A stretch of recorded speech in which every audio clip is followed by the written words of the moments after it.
Hello, and welcome to this week's edition of Greet the Week. I am Mona Duncan, and I'm here with Jan Moray, my co-host, and we have several people already joining us, and those of you that will be viewing later, welcome and welcome. So Jan chose our topic for today, which is on bullies, and she has kind of a unique twist here. So Jan, take it away. Well, I've been watching, what's going on around the world.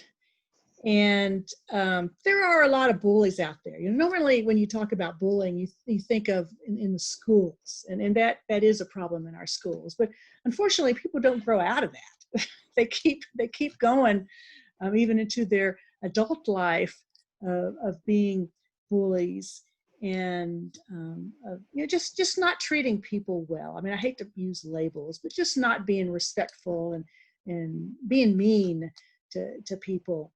And I've started looking at bullies from a little different lens, like Mona said here. And so instead of looking at what a terrible person they are, it's like, well, what's been going on so poorly in their life that they have to get their joy out of making other people miserable or doing mean things to other people. And I think I don't think I wrote it right here. When you're bullied, you usually turn your thoughts inward. Where, you're feeling thoughts of inadequacy and anger, and that doesn't do anybody any good.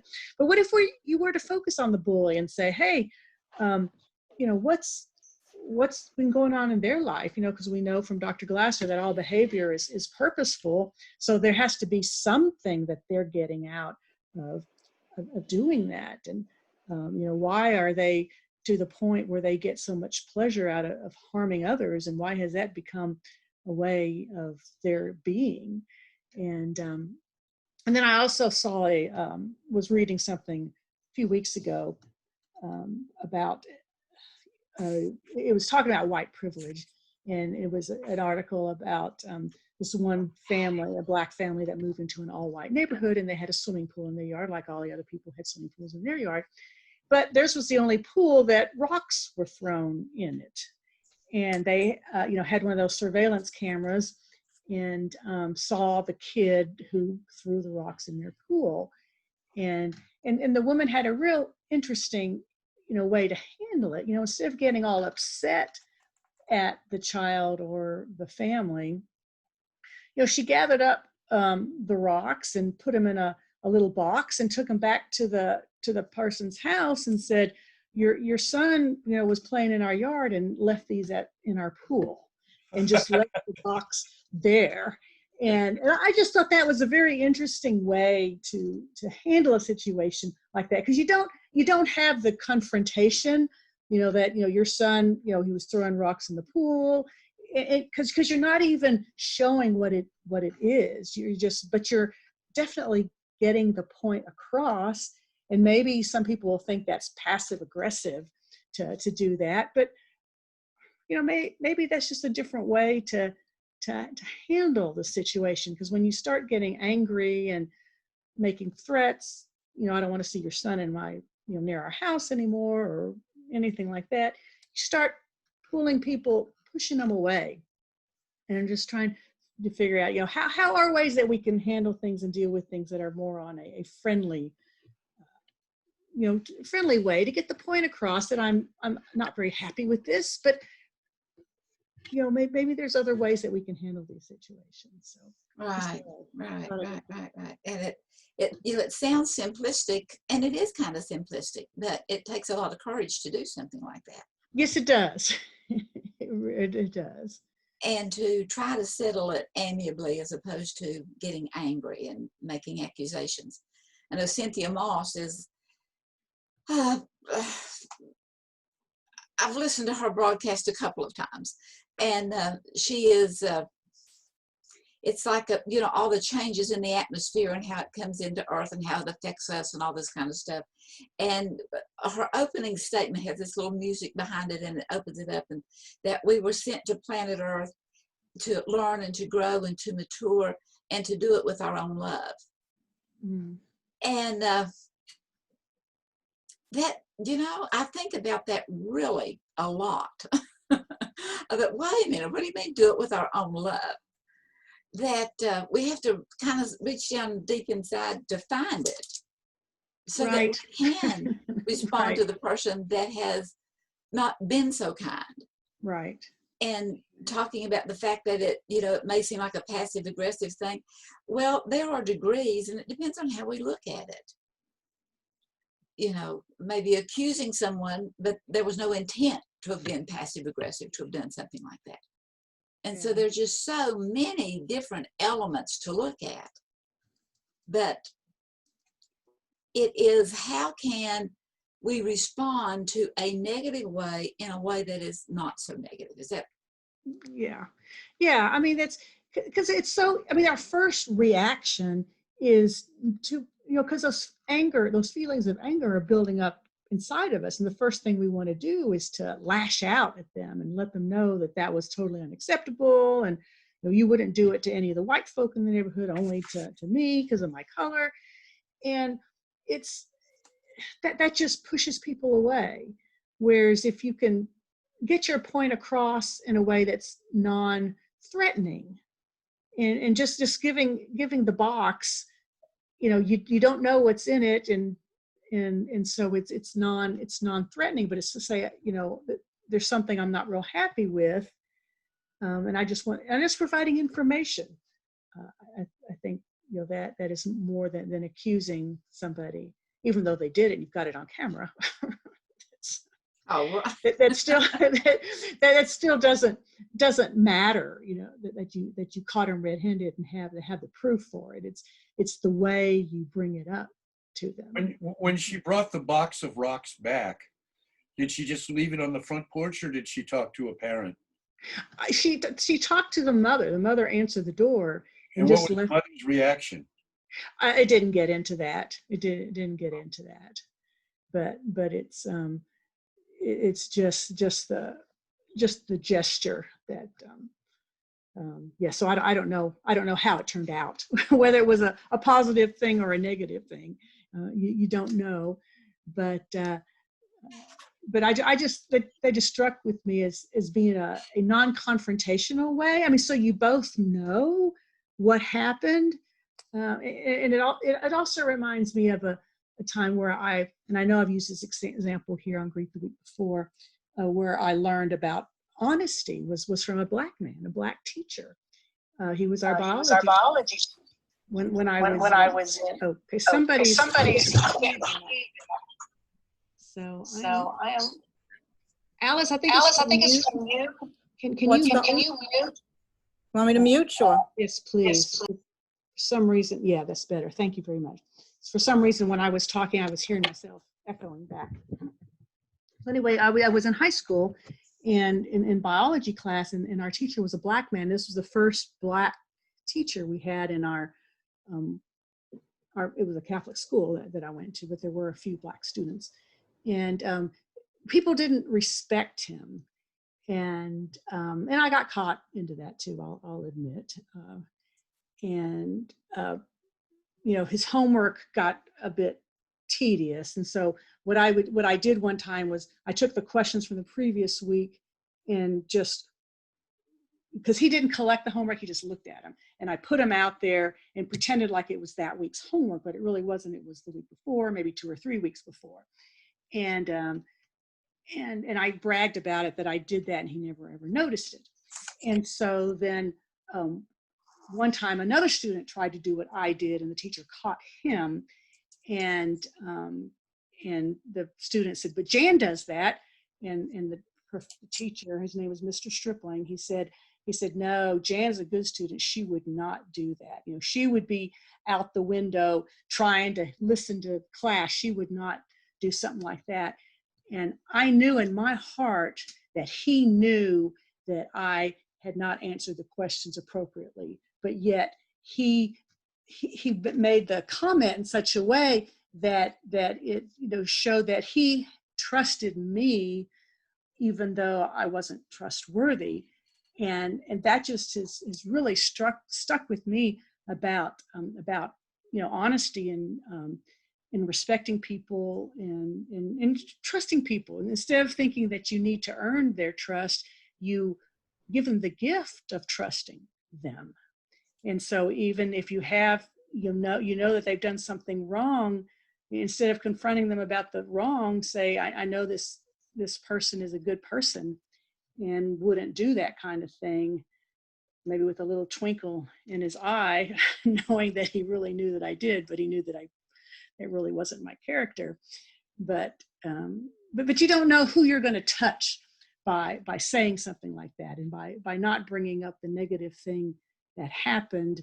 It just really stuck with me all these years. And so did that make a change in you? Did you not do that little trick again?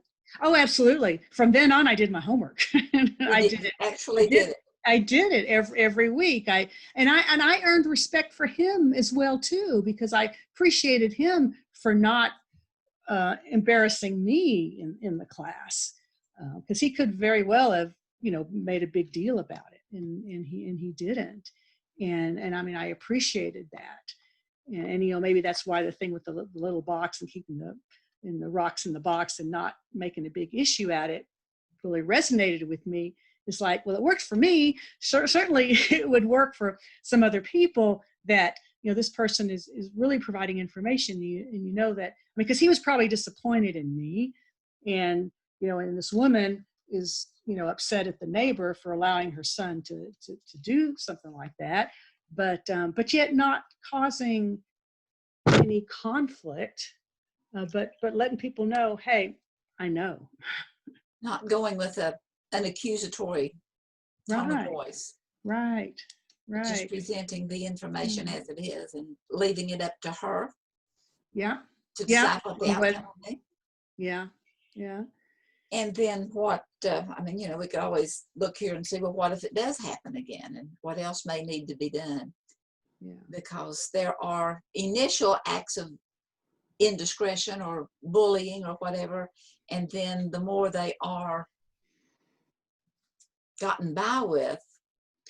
Well, and that's the key, I think, Mona, is that we do let people get by with things, saying, well, I don't want to make a big fuss about it, I don't want to make a big deal, and then another thing happens, and another thing happens, and another thing happens, and then you get to the point where enough's enough. But by then you're so angry and you're so put out by what has happened that the situation doesn't get handled as well as it would have if you were able to do something from the very beginning.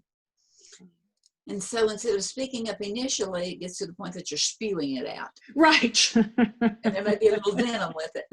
That's right. That's right. And kind of a demanding tone. Yeah. Because by that time, the person who is wanting to confront the person they see as being a bully or a whatever, we may see them in in a much uglier light than we did initially if we had spoken up the first time. Yeah. And what you were talking about earlier with, treating people with love, if you see somebody doing something really nasty or saying something really mean to you, just stopping and looking at them and turning it on to them and go, wow, seems to me like you're having a bad day, or things must not be going real well for you. Something like that, I would think that the other person would just kind of melt, that some of that anger or whatever is behind, that behavior has to change. Well, it can, until things have gotten so out of hand. Yeah. Meaning that, whether it's in a family situation or neighborhood situation or just life in general, that if there's been so many disavowings and so many that we've collected them and they become stack attacks, and then the pushback is very severe. And there are times, in abusive households and other places that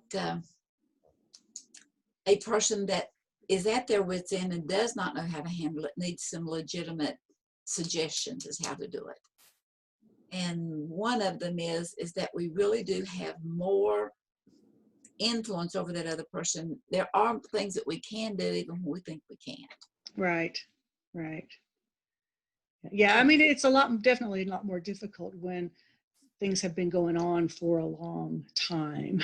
I mean, that's another reason why it's so important to try to stop those types of behaviors early on. Because, like, if you're in an abusive relationship, for example, and your husband's being abusive, and all of a sudden you try to show some compassion for him, it may not go over quite as well.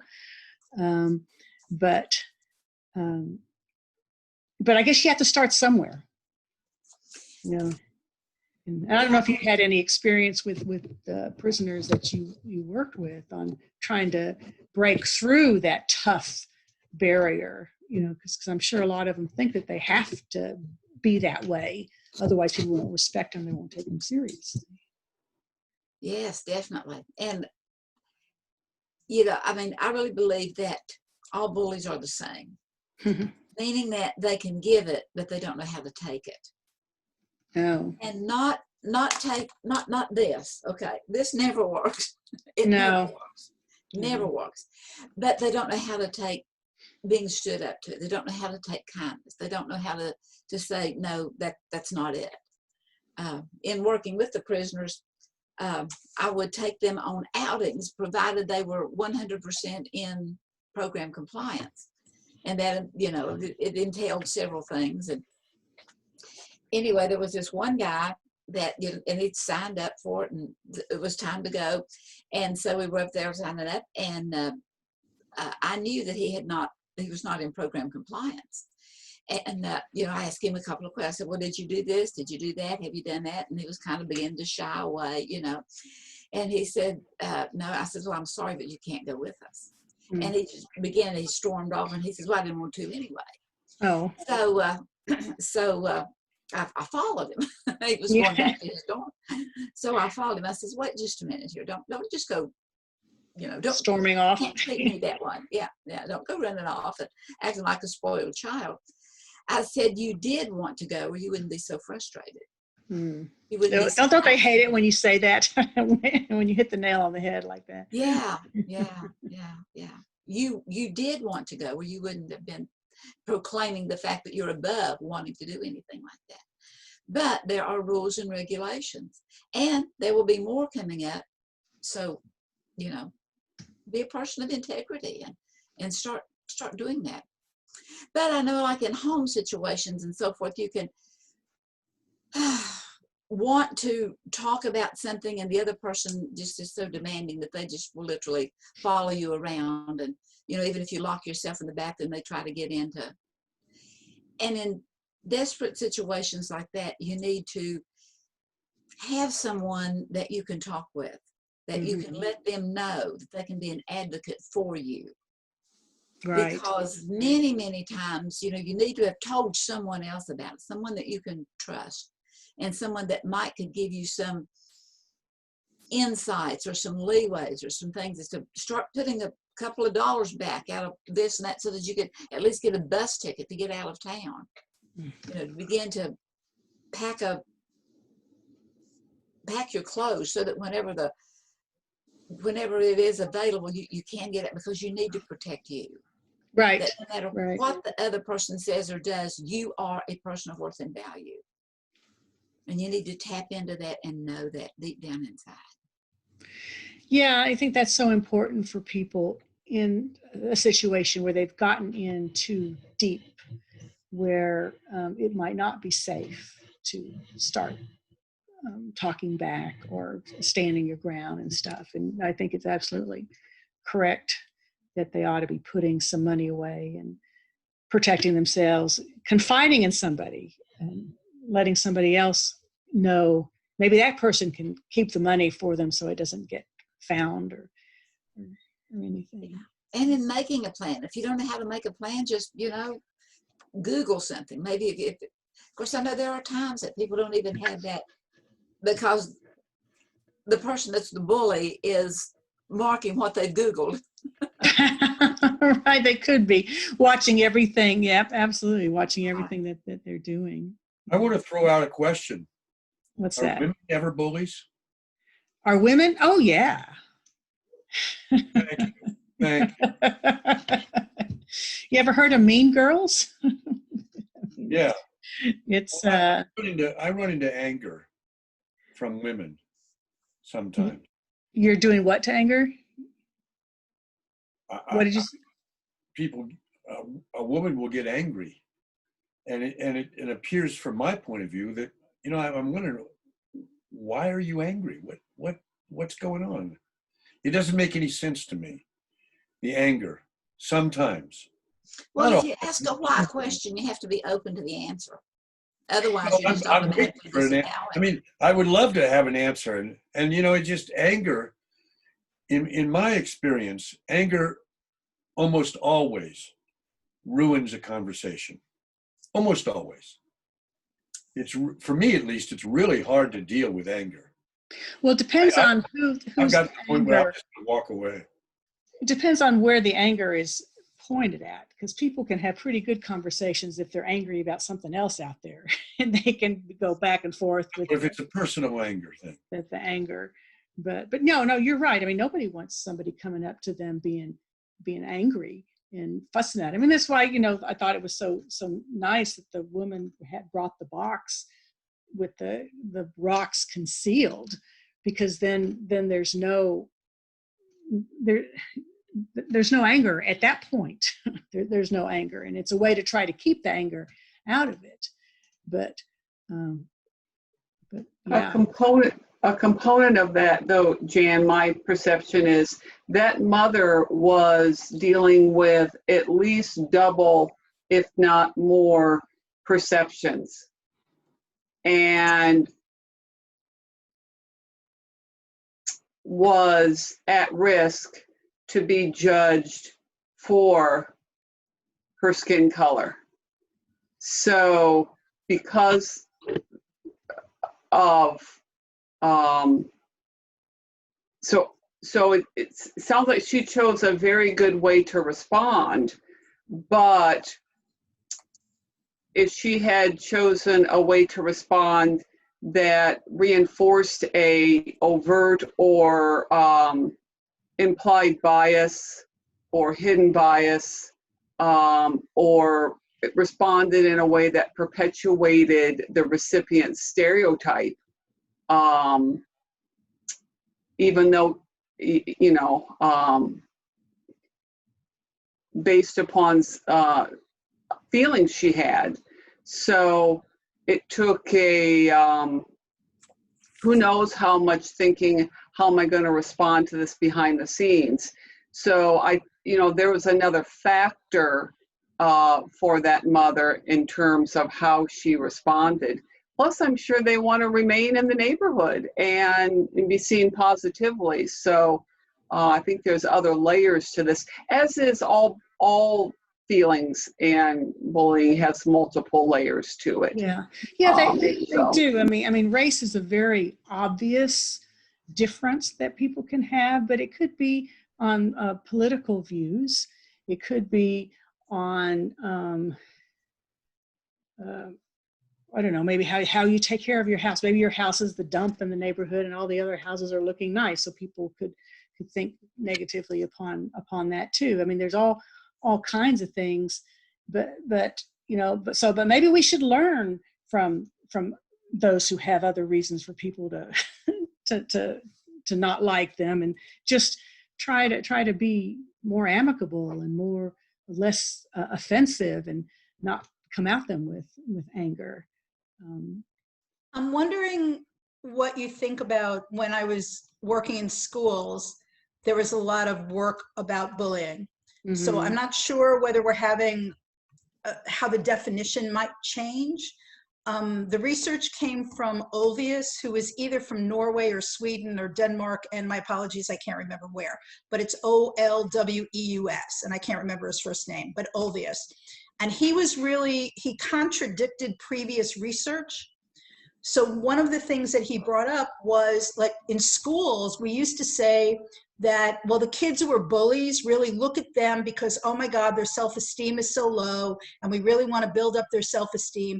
And his research contradicted that entirely, and said, no, that the children, now again, I don't know if this is where you are with this, Jan and Mona, but that the children, his research showed that the children who were being the bullies, their self-esteem was in great shape. And they actually felt that they were entitled to clean up the rest of the world. That it was their job to make sure that everybody could be at their level. That, how dare you all behave this awful way? So now I'm going to bully you into it. Right. But The their other ego is thing, at that level. well, and the other thing that he said, and very distinctly, that it's only bullying. It's not just, mischievous action. It's not just an occurrence. He said that it's bullying only if it's intentional,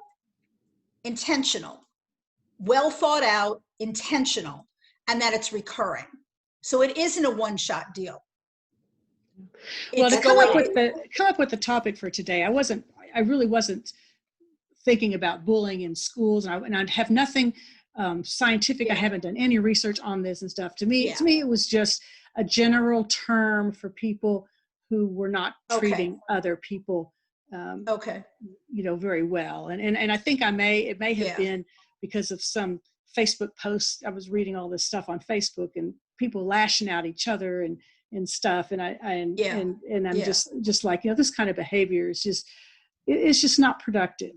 And, right. And since then I have not been on Facebook. I don't know, and I just thought it was important to bring it up again, and I don't know if it's being thought of differently with adults than it is with kids, but I'm suspecting it's probably the same, and that there's, there is some recurring, and who are the people you can expect to go, like when I told the story last week about my neighbor being so upset, Alice asked, like, had he done it before? Yes, but it's not a recurring event.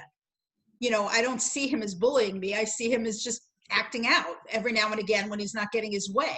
It's not, or when it doesn't fit in his time frame. I didn't view him as a bully.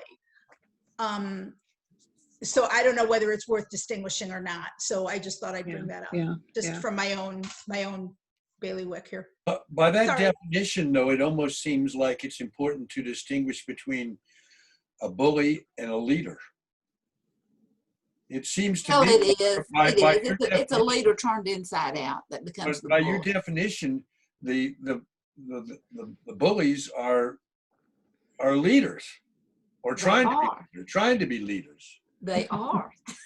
It's a leader. I say this all the time. We're all searching for the same thing, but are you doing it in a kind way or in a bully way? Mm-hmm. And a bully is a leader, but it's that good thing turned inside out. But are they doing it, as Dr. Glasser told us, is it bullying when you're taking power? You're not leading, you're boss managing. You're doing power over people as opposed to power with people. I think it's a really, really distinct difference. Can you still be a powerful leader without abusing people, without bullying people, and that remember Dr. Glasser would always say, it was always a persuasion, like, here's why this is good for you. Here's how it will help us together to do. Now, are there cases where people are claiming leadership? And it's really not leadership. It's just, it's boss management. There's no rationale. You will do it this way because I said so. So Allwise was saying that the kids or whoever is bullying are really unsuccessful leaders. They think they're leaders. They're trying to lead, but they're doing it in an unsuccessful way.